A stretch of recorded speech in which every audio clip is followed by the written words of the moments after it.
Ay, grabe pa. So, magpakilala mo na ako. Okay lang po ba? Yes! Ay, grabe kayo iba dito. Ako pala si Merlita Baquiran. Laki na tubong Leyte, Bisayang-Bisaya. Sino mga Bisaya dito? Yeah. Ay, ang dami akong kakampi!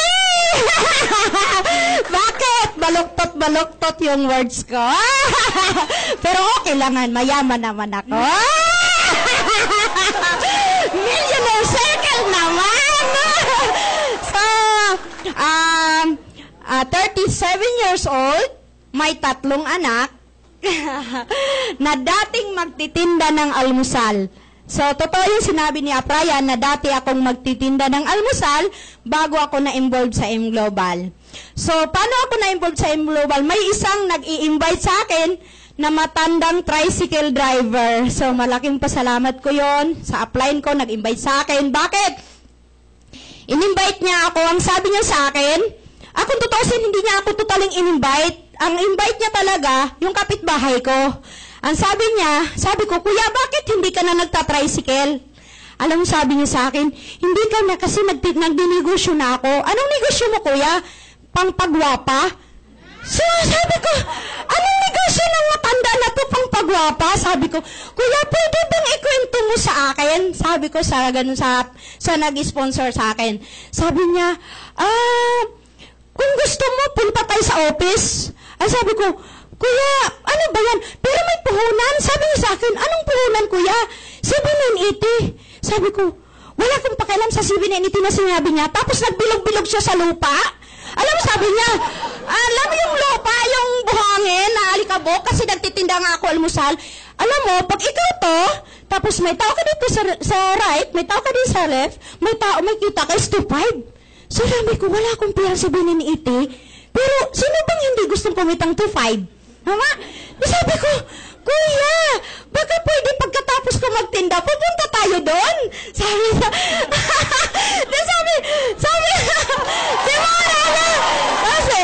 sabi naman niya, sige, susunduin kita. So, sa madaling salita, naging open-minded na ako. Tapos, dinagdagan pa niya. Kasi mayroong pang insurance 200,000. Sabi ko, ay ganda yan.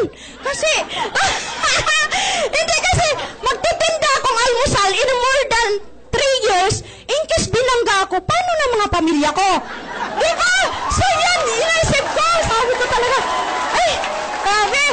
Sabi ko, paano na pala mga pamilya ko? Tama pala, magiging insured ako. Sabi ko ganon. Tapos sabi niya, hindi pa. Mayroon pang transferable scholarship para sa mga anak ko.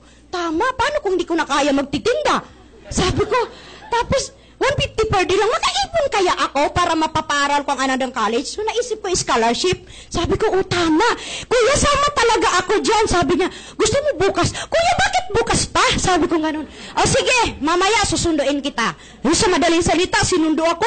Binakride ako sa isang single na motor. So maalala ko nun, binakride niya ako. Walang alam yung mister ko kung anak ko sasama.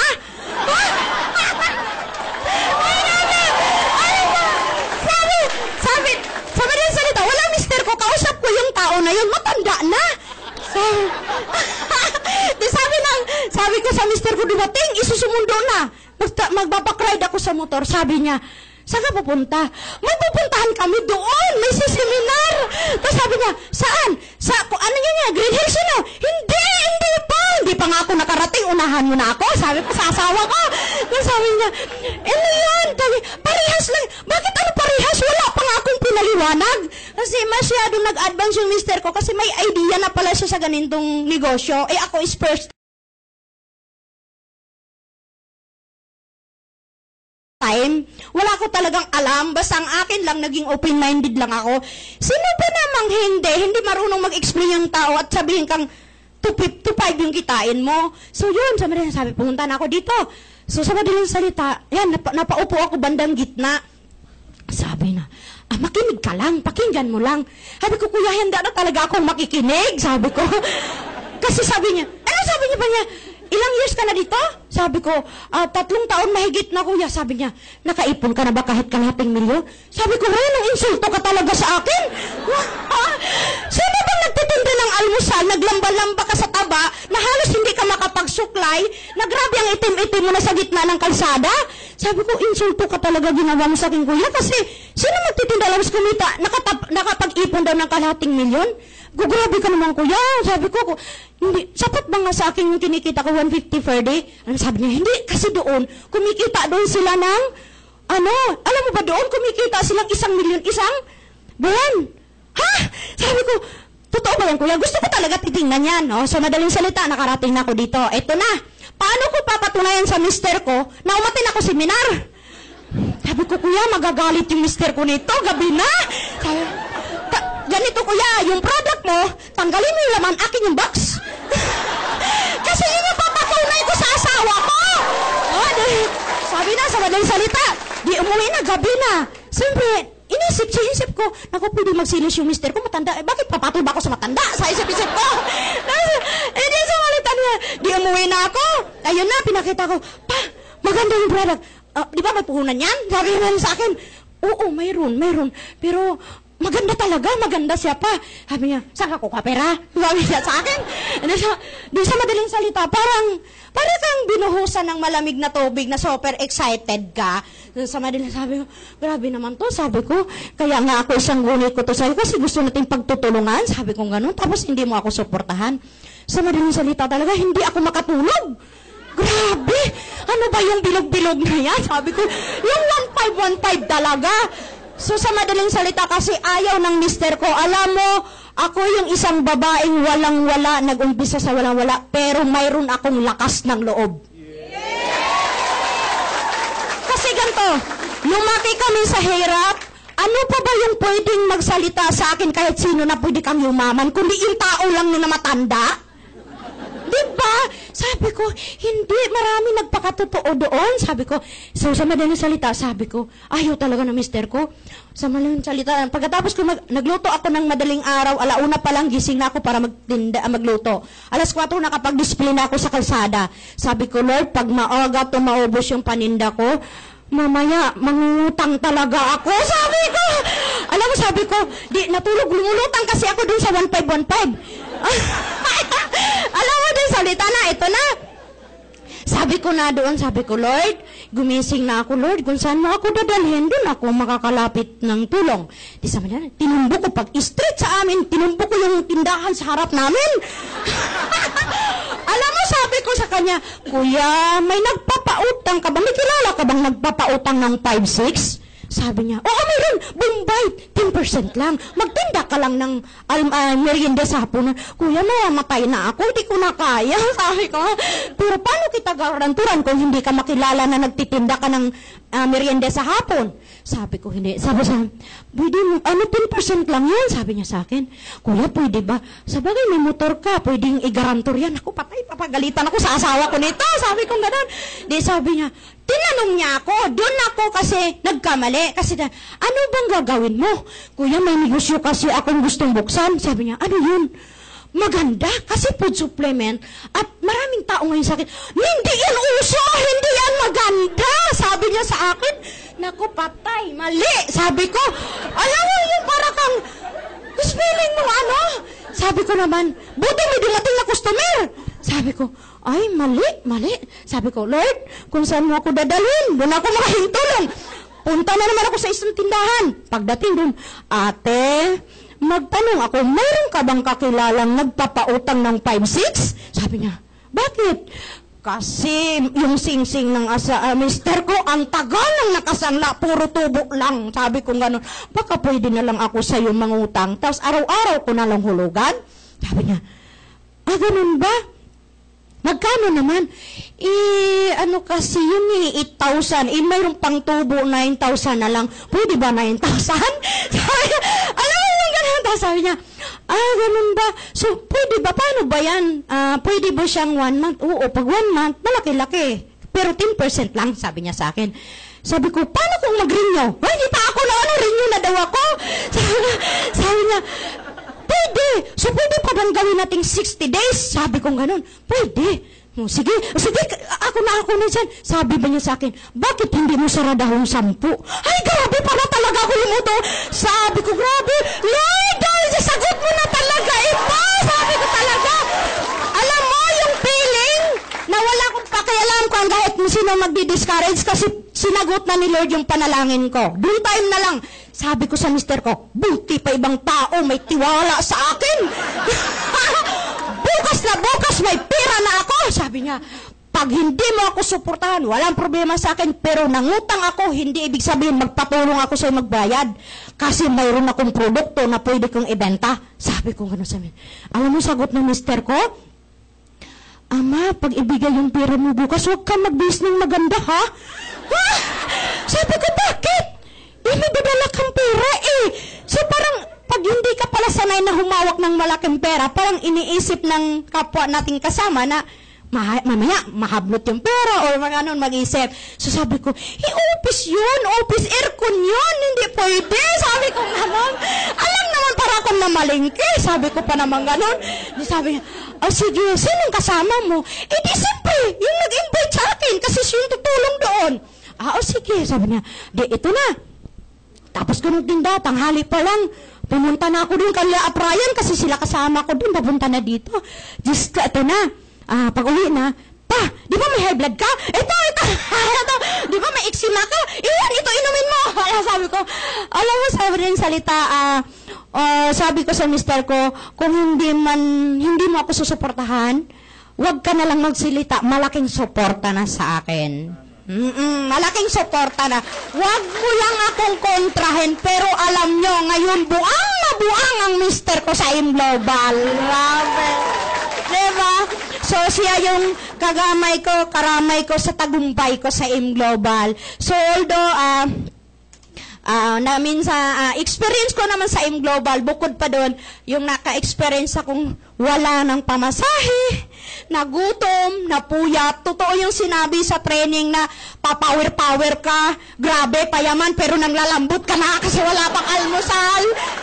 Ay, grabe, totoo yan! Diyos ko, kung alam niyo lang, malaking pasalamat ko na lang pag nakasakay ako ng jeepsy mula sa amin na 23 lang yung pamasahe. Diba? Tapos, yung pangkape, pag may guest ka, Diyos ko, parang hati-hati na lang kayo kasi wala talaga eh. Diba? Tapos minsan, sasabihin ka naman kasi, payaman ka ba talaga? Pero alam mo sa isip ko, hindi, yayaman ako dito. Sabi ko, yayaman ako dito. So, yun maraming mga pagsubok na bago ako naabot yung tagumpay kasi maraming mga pinagdaanan na din ako lalong tumibay. Diba? Lumapit ako kay Lord, kumapit ako kay Lord. Number 1 ang nagpatibay sa akin is training. Training. Kasi bakit? Dumating yung time na ang mga downline ko is medyo bumagal. Bakit? Si upline is grade 6 lang. Tama? So parang iniisip siya, ano ituturo ni upline? Alam mo yung wala akong masyado pang idea na kundi, tara, atin lang tayo training, atin lang tayo. Yung hindi ako marunong mag-NDO, hindi ako marunong masyado mag-upipi, nung nakita akong lumagas yung tao ko, alam mo, yung start nang sabi ko, hindi ako papayag, mayroon akong feedback sa mga downline ko na hindi ako masinso, hindi ako kumita kasi hindi ako tinuruan ni upline. Sa madaling salita, nagte-training ako yung nag-umpisa mag-UPP, ako yung mag-intro, ako mag-product, ako mag-marketing. Sinong pinag-aralan ko? Downline ko. Pero bago ko ginawa yun, alam saan ako nag-practice? Yung anak kong dalawa, pinapaupo ko sa lamisa. Anak, ikaw, guess ka, guess. O, ikaw to. Clear book. Ito na, mister ko. Guess kita, guess. O, upo ka. Ito yung may-ari, ito yung ng Global, ganon. Alam mo, ayaw na sabi ng anak ko, ano yan, lagi ka nalang power, mama? Alam mo yung ganon? Tapos, alam mo, ayaw na talaga. Ang ginawa, sabi kasi ni Sir John, pwedeng mag-practice sa salamin. Ginawa ko yun. Nakupete ako sa salamin bago ako humarap sa mga downline ko. Totoo yan. Yung isa kong salamin, nabagsak talaga, basa. Ay, grabe na. So, sinabi yung experience ko ng ganon. Yung marang, grabe kung baga hindi ko tinitingnan kung ano yung pinagdaanan ko, yung ang hindi ko kayang bayaran siguro at ibenta ko yung ligaya kung anong tagumpay ko ngayon. na totoo yung nangyari na wala kaming pasama. Imagine mo, start dito hanggang Pasig Palengke, nilakad ko, dalawa kami ng downline ko. Diba? Yung, grabe na, yung experience mo na yun na wala kang takot kahit babae. Kasi gusto mong yumaman. Diba? So, eto na, nung naging boom na yung grupo ko, ayun na, tuloy-tuloy na kasi, ikaw mag-product ka, ikaw mag-MDO, ikaw ginaganon ko na sila, nagtuturo na ako kasi pinakita ko na sa kanila. So, start ng grabe yung mga downline ko na sabi ko, pag nag-MDO kasi ako, sabi ko, kung nakaya ko nga, ako nga, grade 6, ikaw high school, ikaw college, di mo kaya. Sabi ko, mga ganun sa kanya. Kaya niya. Sabi ko, lalo na yung umuwi ako ng Leyte, grabe, mga professional yung mga tao ko sa Leyte. Alam mo, mag-NDO ka na hindi ako nagpakilala kung sino ako. Magpapakilala ako pagkatapos na ang training ko. Pakilala ko lang kung sino akong taga Leyte, pero hindi ko sinasabi kung ano lang natapos ko. Baka mamaya, sayang yung training ko, hindi nila ako pakinggan. Sabi ko, kung nakaya ko, mas kaya nyo kasi mga professional kayo. Huwag yung tingnan kung sino ako. Tingnan nyo kung anong tinuro ko sa inyo. So,